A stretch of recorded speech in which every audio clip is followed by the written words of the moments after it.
This video is sponsored by Audible. So 2022 is finally here, and it's got us all praying that it'll be better than the last couple years that preceded it. Now, regardless of whatever happens in the news, however, now is as good a time as ever to tune all of that stuff out and focus on yourself and your own wellness with today's sponsor, Audible. Audible is your one-stop shop for spoken word entertainment, with an endless selection of audiobooks, podcasts, original celebrity content, meditations, and more. I love to use Audible to get my mind off of things, whether I'm out for a walk, drawing, or even when I'm doing a bit of crafting, cleaning up, or just trying to unwind and relax a bit. With Audible, I get a credit each month to use on whatever premium title I like, and if I can't decide on anything, then the credits roll over and are still there once I'm ready to catch up. If all my credits are gone, and after that I still want something more, then I can just pick out something out of the thousands of titles on Audible's Plus catalog, no credit required. They've got a bunch to explore, like their exclusive Words Plus music series, or maybe even a podcast you've never considered before. Once you've got yourself a title, no need to worry because it is yours to keep forever, and if you happen to not be satisfied with it, just take advantage of the audiobook exchange feature, no questions asked. This time around, I'm going to recommend the Audible original Welcome to My Panic by Billie Joe Armstrong, since that's what I'm currently listening to and actually almost done with because it's only about an hour and a half long. Start listening with a free 30-day trial of Audible by heading over to audible.com/ReignBot or just text ReignBot to 500-500. Again, to access everything we just talked about, that's audible.com/ReignBot or text ReignBot to 500-500. As unsettling as it may seem, people disappearing without a trace isn't all that uncommon, even in the Western world. What sets this particular story apart isn't that a child went missing, but rather the nature of her disappearance and the events that followed. Events that have left the public and law enforcement alike scratching their heads for decades. We're talking, of course, about the apparent kidnapping of Anthonette Cayedito, a 9-year-old girl from Gallup, New Mexico, who's said to have been snatched from her home in the middle of the night while her mother slept. It's a case both mainstream media and true crime enthusiasts have consistently returned to over the years.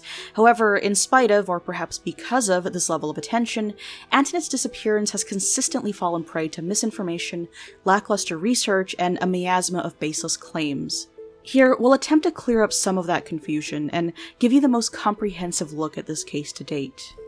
No matter the source, the story begins on April 6, 1986. Anthonette and her two younger sisters, 8-year-old Sadie and 5-year-old Wendy, were, according to their mother Penny, left in the care of a babysitter while she was having a night out with her friends. While this is by no means conclusive evidence to the contrary, it is worth noting that at this point, nowhere could we find this babysitter named or a version of events from the babysitter's perspective. It bears mentioning because following the night's events, both Anthonette's parents and her siblings would repeatedly emphasize her level of maturity for her age and paint a picture of a child routinely taking on the role of an adult caregiver. Regardless, in Penny's account, she says she arrived back at 204 Arnold Street around midnight, at which point her 3 daughters were asleep. She dismissed the babysitter and proceeded to talk with a now-awake Anthonette until roughly 3 a.m. And this is where the narrative really starts to splinter. In an attempt to make things as clear as possible, we're going to start with the version of events often parroted but rarely questioned. This is what you'll find on Wikipedia, along with a myriad of news articles and blog posts. This account comes from the youngest of the 3 sisters, then a 5-year-old Wendy Montoya. According to Wendy, sometime after 3 a.m., they noticed a knock on the door and a voice of a male claiming to be Uncle Joe. Anthonette would be the one to answer, and when she did, 2 men grabbed her. They carried her kicking and screaming into a brown van, threw her inside, and, as we all know, she was never seen again. Now, what people often miss here is that this version of events hadn't come to light immediately following Anthonette's disappearance, and only actually surfaced 5 years later when Wendy, now aged 10, was approached by the FBI and asked if she remembered anything about that night. She explained to investigators that she couldn't see the faces of either kidnapper, and that she hadn't brought up what she'd seen sooner because she wrongfully assumed that she'd somehow get in trouble. An aspect that does not seem to be in dispute is that the girl's mother only realized that Anthonette was missing later that morning, when she woke to get her kids ready for Bible school.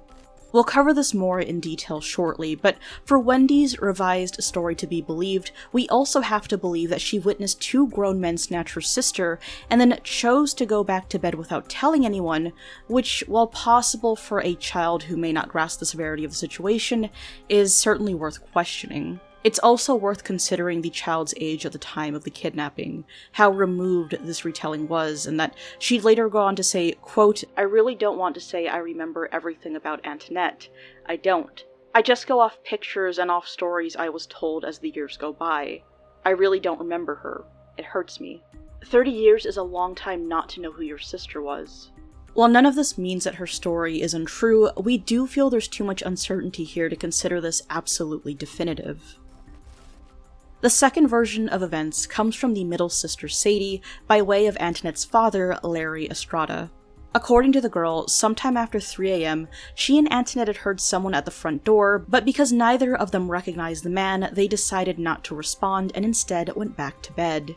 An unspecified amount of time later, another knock could be heard. Anthonette got up to see who it was, while Sadie stayed in bed and went back to sleep once more, completely oblivious to what was about to happen to her sister.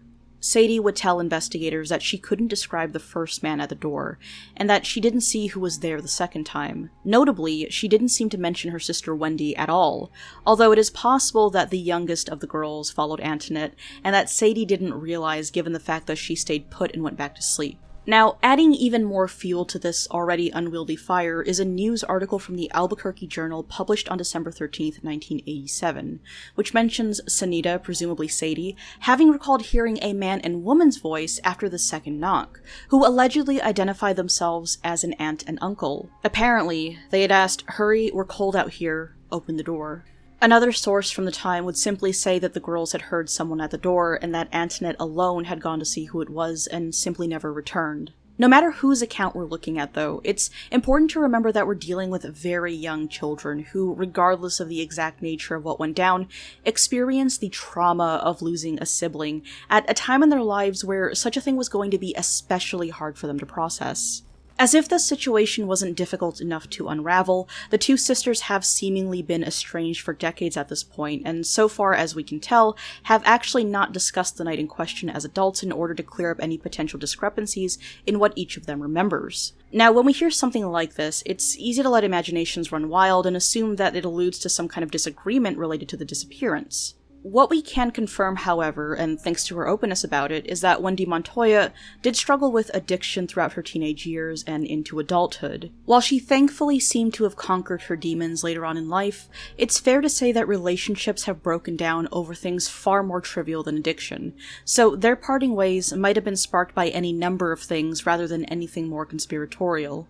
Whatever the truth of that night happens to be, what we do know is that when the girl's mother awoke sometime around 7 a.m. that morning, Anthonette was nowhere to be found. While many sources say that Penny Cayedito called the police immediately, Penny herself told Unsolved Mysteries in 1992 that she didn't panic right away. Instead, she first checked around the house and asked around the neighborhood to see if anyone knew where Anthonette was. After hours of searching, at around 11 a.m., Penny gave in and finally called 911, where she was promptly told by police that she'd have to wait another 8 hours before filling out a missing persons report. The police began their search the following day, a point that, of course, frustrated Penny, while law enforcement claimed that it made no difference due to there being no evidence to find. While there was, in fact, no concrete evidence, there were some potential clues related to the state of the scene. For instance, Penny Cayedito found both the front door and screen door unlocked that morning. The screen door is of particular relevance because, in the words of Anthonette's father, quote, "Anthonette wouldn't have opened the door for someone she didn't know, and the screen door meant that she'd have been able to see whoever it was outside before allowing them access." While there were no signs of a struggle, the screen door, in combination with the fact that Anthonette's pink nightgown was missing but all of her other coats and shoes were accounted for, led both parents to conclude that the girl likely hadn't left by choice, but had been familiar with whoever had taken her. Also worth mentioning from that morning is an older model brown truck with New Mexico plates seen outside of the Cayedito residence by an elderly neighbor. This neighbor said she saw the truck between 6:30 and 7:30 a.m. and witnessed a man getting out and approaching the household, but did not pay enough mind to notice any distinguishing features. Her time frame straddles the time Penny Cayedito says she woke up, though Penny never mentioned seeing the truck herself, and both she and Estrada told press that they didn't know anyone who drives a vehicle of that description. Though it's tempting to connect this sighting to the brown van later mentioned by Wendy Montoya, the timing of both accounts don't appear to sync up based on the information we have from those who were there. From here on, the search for Anthonette went cold for about a year. That is, until the Gallup police received this disturbing phone call. I'm Anthonette Cayedito.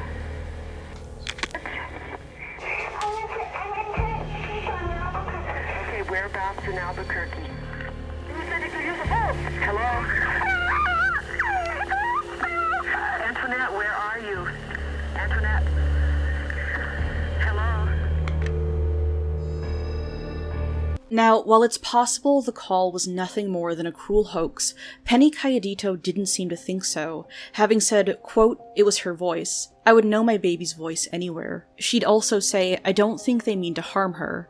I think they just don't know how to give her back without getting in trouble." Which is a pretty strange conclusion to reach about your daughter's kidnappers. At this time, Gallup Police Detective Amos Hinshaw would express his doubts in relation to Anthonette's family. Quote, "My gut feeling is that some of the family members may not be telling us all that they know." He felt this way because the police hadn't known for some time that a number of people had been in and out of the Cayedito home prior to Anthonette's disappearance.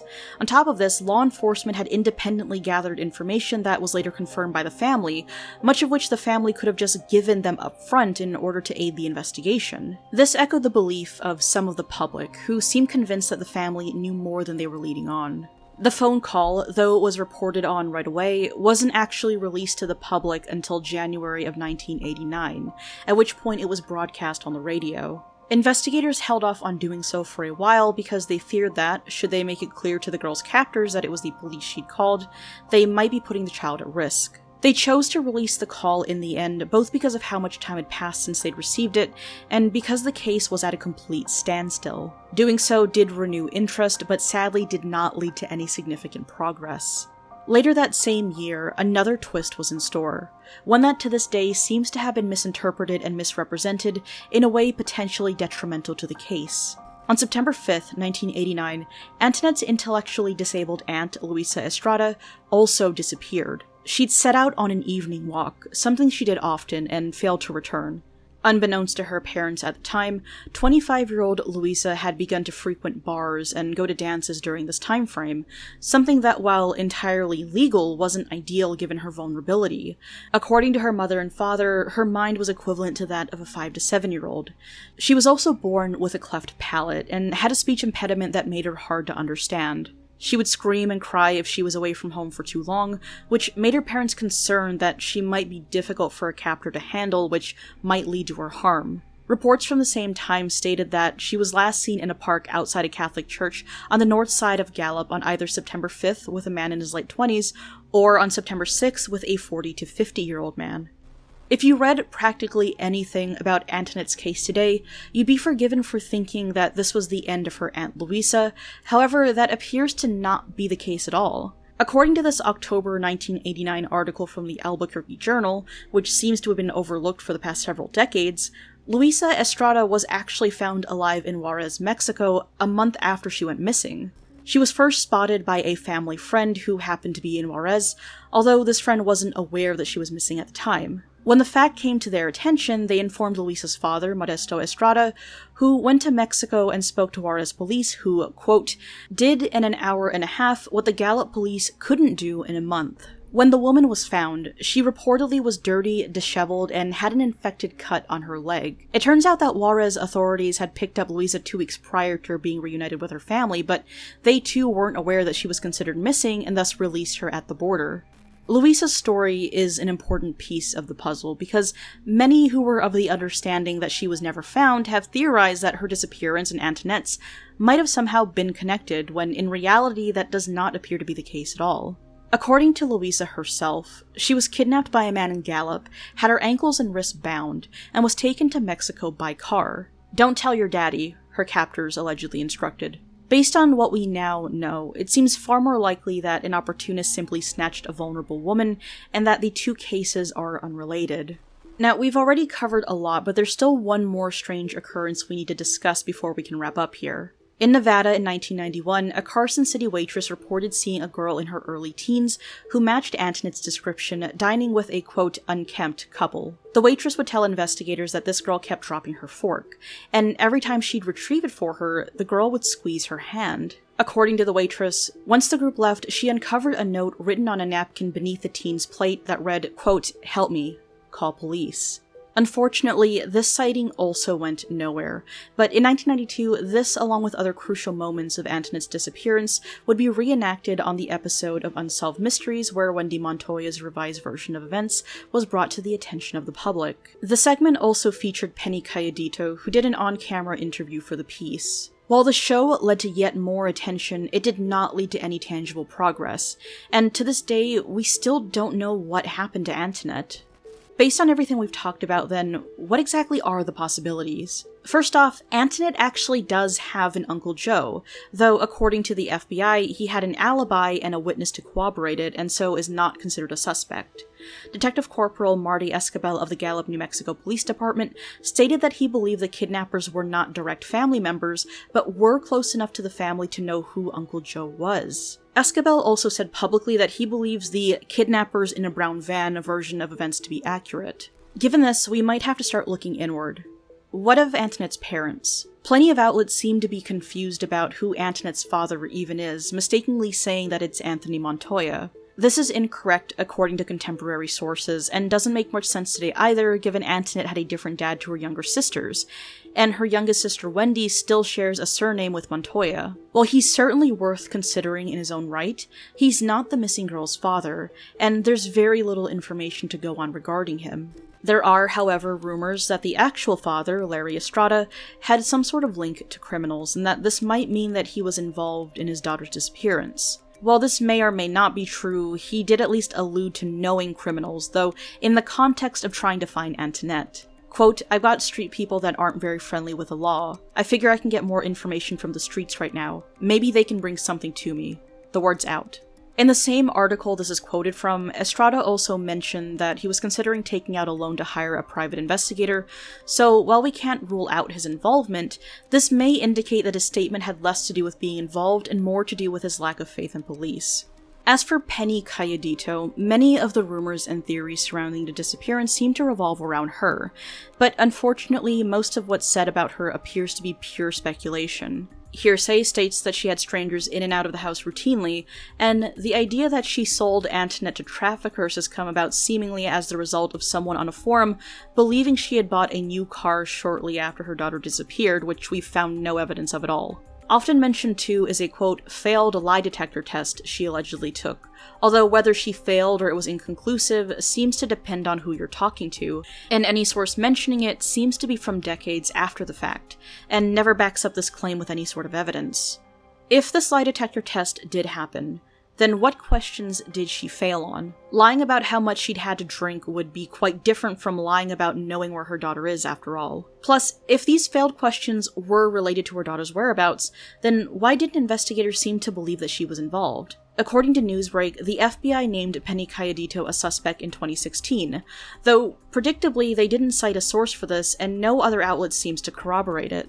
Either way, naming her a suspect wouldn't have done much anyway, since Penny Cayedito actually died in 1999. Was she involved? We'll probably never know, though there's certainly no solid evidence that she was, from what we can tell. While it seems likely that Anthonette knew her kidnappers to some extent, the size of Cayedito's extended family made it hard to look into them at all, and the friends of her mother only made the list of potential suspects even longer. Though the phone call and the sighting in Carson City seems to indicate Anthonette was kept alive for an extended period of time by those who took her, police now believe that she's most likely dead. Her case remains open. This video was researched and written by Lux Noctis, edited by Darkfire Productions, with additional writing by yours truly. As always, thank you so much for watching, and an extra thank you to the following people: 486DX33MHS, Astro, Bloody the Elf, Daniel G, Danny H, David G, Eric M, KMBK Ketchup, Lizitar, Mishi Mishi, Sol A, T Gorman, TBF, TS Elliott Smith, Valerie T, Zombies Were People Too, Aesthetic Vamp, AJG, Andrew R, Bad Baphomet, Biznacker, Brandon F, Chris M, David L, Horchan, H Liebebrat, James M, Jamie M, Julia R, Longfoot, Luck B, Matt J, Mecha Brutal, Nick B, Sarah L, Scaredies, Scarecrow, SPC Zippo, The Deck of Cards Sarai, Zumbledorf the Calzone Consumer, and Saint Maxi. Again, thank you guys so much for watching, and if you're still here, I don't really know why you're still here, but I'll see you next time.